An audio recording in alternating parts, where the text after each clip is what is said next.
ಎಲ್ಲರಿಗೂ ನಮಸ್ಕಾರ. ನಾನು ಜಿಲ್ಲಾಧಿಕಾರಿ ಚಾಮರಾಜನಗರ ಮಾತಾಡ್ತಾ ಇರೋದು. ನನ್ನ ಜೊತೆ SP ಚಾಮರಾಜನಗರ ಕೂಡ ಇದ್ದಾರೆ. ತಮ್ಮೆಲ್ಲರಿಗೂ ಗೊತ್ತಿದೆ, ವಯನಾಡ್ನಲ್ಲಿ ಈಗ ಭೂಕುಸಿತ ಸಂಭವಿಸಿದೆ, ಲ್ಯಾಂಡ್ ಸ್ಲೈಡ್ ಆಗ್ತಾ ಇದೆ. ಅನೇಕ ಮಂದಿ ಅದರಲ್ಲಿ ಬಲಿಯಾಗಿದ್ದಾರೆ, ರೆಸ್ಕ್ಯೂ ಎಫರ್ಟ್ಸ್ ನಡೀತಾ ಇದೆ. ಜೊತೆಗೆ ಕೆಲವ್ರನ್ನ ಹಾಸ್ಪಿಟಲ್ ಕೂಡ ಅಡ್ಮಿಟ್ ಮಾಡಿದ್ದಾರೆ. ನಾವು ಗಡಿ ಜಿಲ್ಲೆಯಾಗಿ ನಮ್ಮ ಭಾಗದ ಕೆಲವು ಜನರು ಕೂಡ ಉದ್ಯೋಗಕ್ಕಾಗಿ ಅಥವಾ ಟೂರಿಸಂಗೋಸ್ಕರ ಅಥವಾ ಸ್ಟೂಡೆಂಟ್ ಆಗಿ ಅಲ್ಲಿ ಹೋಗಿರುವಂತ ಸಾಧ್ಯತೆ ಕೂಡ ಇದೆ. ಈಗಾಗಲೇ ನಾವು ಡಿಸ್ಟ್ರಿಕ್ಟ್ ಅಡ್ಮಿನಿಸ್ಟ್ರೇಷನ್ ವಯನಾಡ್ ಜೊತೆ ಸಂಪರ್ಕ ಮಾಡಿದ್ದೇವೆ. ಅವರು ಕೂಡ ನಿರಂತರವಾಗಿ ನಮಗೆ ಮಾಹಿತಿ ಕೊಡ್ತಾ ಇದ್ದಾರೆ.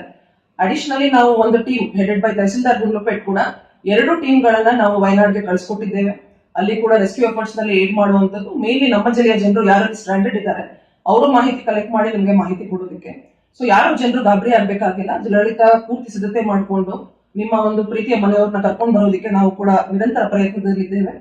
ಸೊ ಇದಕ್ಕೋಸ್ಕರ ನಾವು ಒಂದು ಹೆಲ್ಪ್ ಲೈನ್ ಕೂಡ ಸೆಟಪ್ ಮಾಡಿದ್ದೇವೆ. ಅದು ನಿರಂತರವಾಗಿ ಟೋಲ್ ಫ್ರೀ ಹೆಲ್ಪ್ ಲೈನ್ 24/7 ಇರುವ